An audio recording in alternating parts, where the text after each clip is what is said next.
Young Sheldon doesn't have a single villain. No one is trying to take over Medford, Texas. Nobody has a secret evil plan. There's no big bad. And yet, every single episode, someone makes Sheldon Cooper's life measurably worse. Today, we're going through every major antagonist in Young Sheldon, explaining who they really are, what they actually want, and why, in almost every case, they're not the problem. Sheldon is. Let's start at the bottom and work our way up to the one character who genuinely, legitimately threatened everything Sheldon thought he was. Before we get to the big players, let's quickly acknowledge the characters who exist mostly to remind us that Sheldon Cooper is not easy to be around.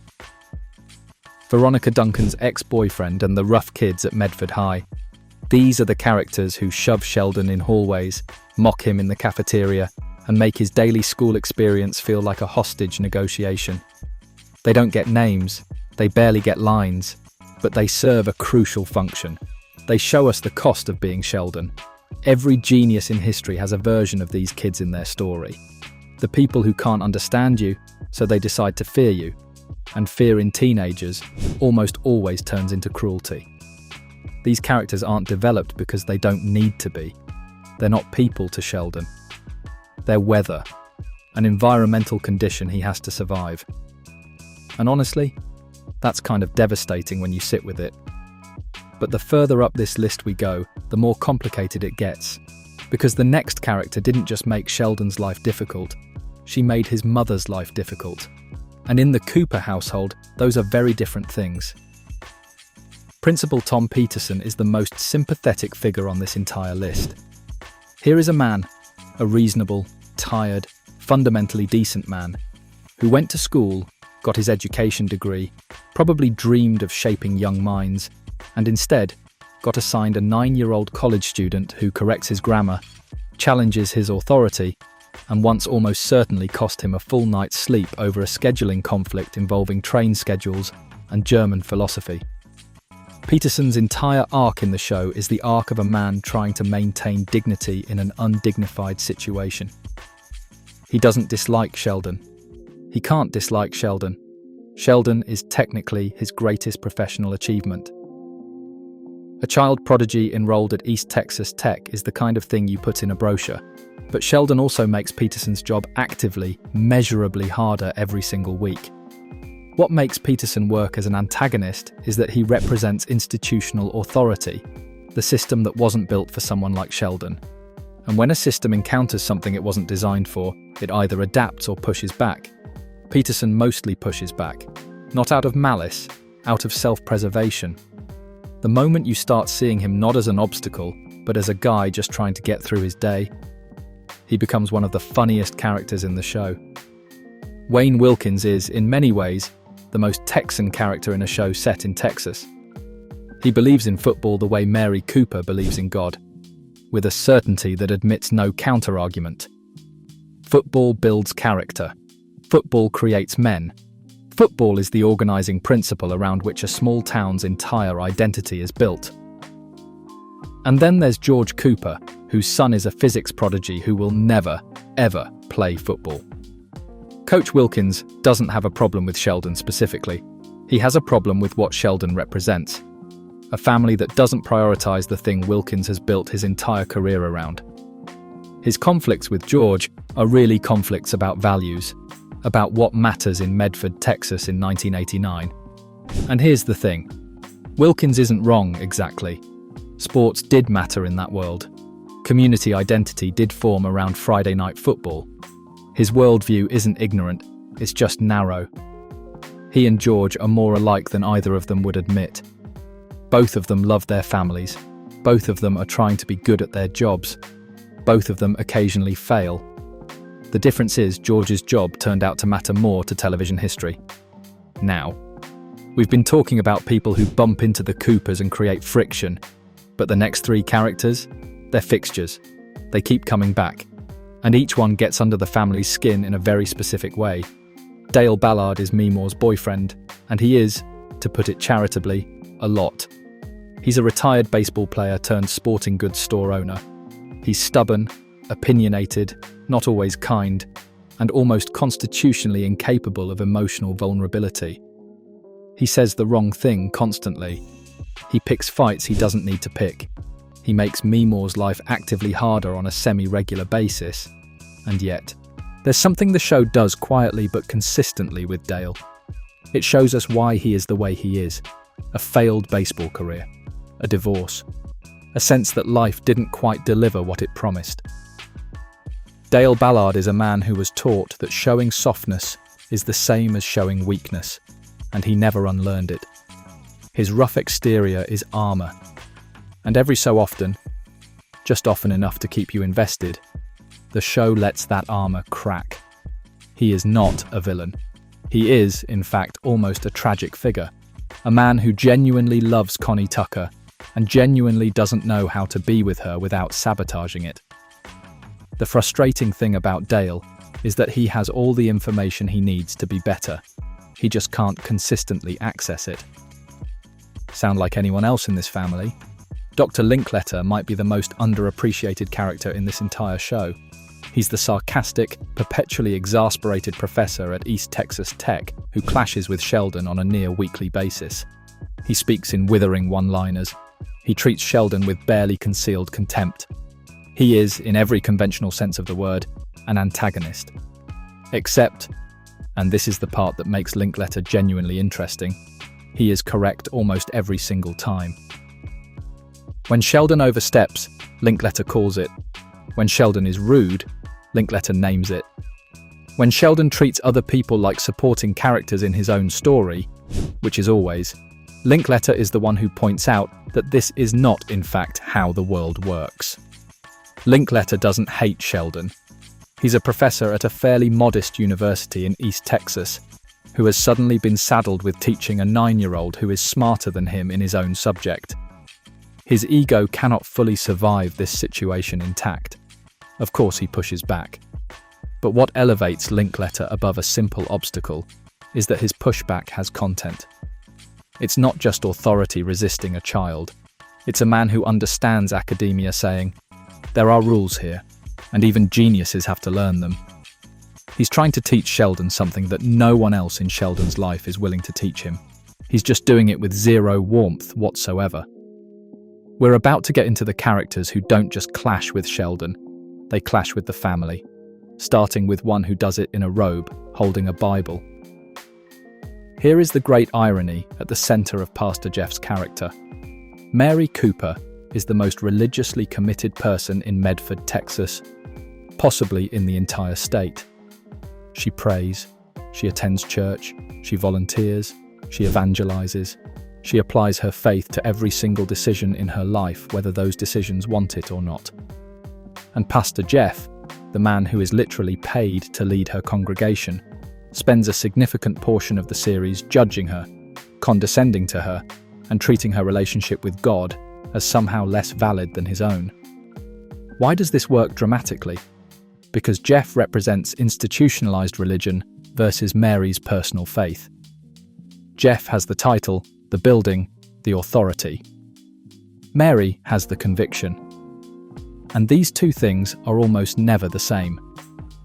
Jeff is at his best when the show acknowledges that he is genuinely struggling with the same things Mary is. He's not a hypocrite because he's evil. He's a hypocrite because he's human, and he chose a profession that requires him to appear less human than he is. His judgments of the Cooper family are also, frequently, projections. What he criticizes in Mary is usually something he's wrestling with himself. That doesn't make him less annoying, but it makes him more real. Dr. John Sturgis is, technically, one of Sheldon's greatest allies. A physics professor who recognizes Sheldon's genius, mentors him, becomes part of the family. He is also, without meaning to, a source of genuine pain. Sturgis is almost certainly on the autism spectrum. The show never says this explicitly, but it doesn't need to. His social literalism, his difficulty with emotional nuance, his occasional inability to understand how his words land, these are all handled with real care by the writing staff.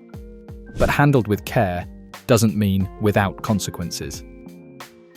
When Sturgis and Meemaw date, His inability to navigate the emotional complexity of that relationship causes real damage. When he makes decisions that affect the family, he often does so without fully grasping the human cost. He's not cruel. He's not selfish. He simply cannot always see the difference between what is logically correct and what is right. If that sounds familiar, it should. Sturgis is, in many ways, a preview of who Sheldon will become. An older, lonelier version of the same gifts and the same limitations. Watching Sturgis, you understand why the adult Sheldon, despite his Nobel Prize and his friends and his wife, still sometimes gets it catastrophically wrong. He was always going to. Brenda Sparks is Billy's mother. She lives next door to the Coopers. She and Mary have a relationship that oscillates between Cold War and open conflict. And Brenda Sparks is, genuinely, the most realistic antagonist in the entire show. She is not exotic. She is not dramatic. She is a tired woman doing her best in a difficult situation. A struggling marriage, limited resources, a son who needs more support than she always knows how to give. And she has absolutely no patience left for Mary Cooper's particular brand of righteous intensity. The tension between Brenda and Mary is the tension between two women who, in a different life, might have been close friends. They're neighbours. They share a street, a school district, a general economic bracket. What separates them is almost entirely temperamental. Mary is loud about her faith. Brenda is loud about her skepticism of Mary's faith. Both of them are, in their own way, performing. The show is smart enough to never fully resolve them. They don't become best friends. They don't have a dramatic falling out. They just continue to exist in each other's orbit, occasionally cooperating, frequently aggravating each other, because that's how neighbours actually work. Brenda Sparks is antagonistic not because she's bad, but because the world she's navigating and the world Mary's navigating keep bumping into each other. But here's the thing about every character we've covered so far. They all clash with the family. The next character is the only one in the entire series who ever made Sheldon feel genuinely small, and she didn't do it on purpose. Billy Sparks is introduced as Sheldon's neighbourhood bully. He calls Sheldon names. He doesn't understand Sheldon. He represents everything Sheldon finds baffling about other children. But the longer the show runs, the clearer it becomes. Billy Sparks is not a bully. Billy Sparks is lonely. His home life is chaotic. His father is largely absent emotionally. His mother is overwhelmed. He gravitates towards Sheldon not out of cruelty, but out of a deep, unspoken need for connection. And because he has no model for how to pursue it, it comes out sideways. Some of the warmest moments in the entire series happen between Sheldon and Billy. Two kids who have almost nothing in common finding something like friendship in spite of everything. Billy Sparks is the show's argument that the people who make our lives difficult are usually the people whose lives are most difficult. He's not a villain. He's a kid who needed more than he got. And here we are. Paige Swanson is, by every measure, the most dangerous antagonist in Young Sheldon. Not because she's cruel, not because she causes the most chaos, but because she is the only character in the entire run of the series who forces Sheldon to confront something he cannot logic his way out of. Paige is a child prodigy, like Sheldon. She is, in some assessments, as gifted as Sheldon, or more so. She gets into the same academic spaces he occupies. She impresses the same people he impresses. And Sheldon does not know what to do with this. His entire identity is built on being singular, the smart one, the one who is different from everyone else by an almost incomprehensible margin. And then Paige walks in, and suddenly he isn't the only one. Suddenly there's a comparison being made. Suddenly the question isn't, how does Sheldon measure up against normal kids? But, how does Sheldon measure up against someone like him? The answer, sometimes, is not well. Paige is not trying to hurt him. She's navigating her own version of the same isolation. But her mere existence is a provocation, proof that Sheldon's identity is more fragile than he lets on. What makes their rivalry so rich is that the show refuses to let Sheldon win cleanly. Sometimes Paige is better. Sometimes Sheldon is. More often, They're just two extraordinary kids who can't quite figure out how to exist in the same room without making it a competition. And the adult Sheldon, narrating the show, never quite gets over her. Because you don't get over the person who made you doubt yourself for the first time. Young Sheldon is a show about a genius. But more than that, it's a show about what it costs to be one. What it costs you, and what it costs the people around you. Every antagonist on this list tells us something true about Sheldon Cooper. Linkletter tells us he's arrogant. Paige tells us he's insecure. Billy tells us he's isolated. Sturgis tells us where he's headed. None of them are evil. All of them are real. And maybe that's the most interesting thing about the show. In a world full of characters who could easily be villains, it chose to make almost all of them people. If you want more deep dives into Young Sheldon's best characters and underrated moments, the video on screen right now goes into the Cooper family dynamics the show never quite said out loud, and why Georgie's arc might be the most quietly devastating storyline in the whole series. Thanks for watching.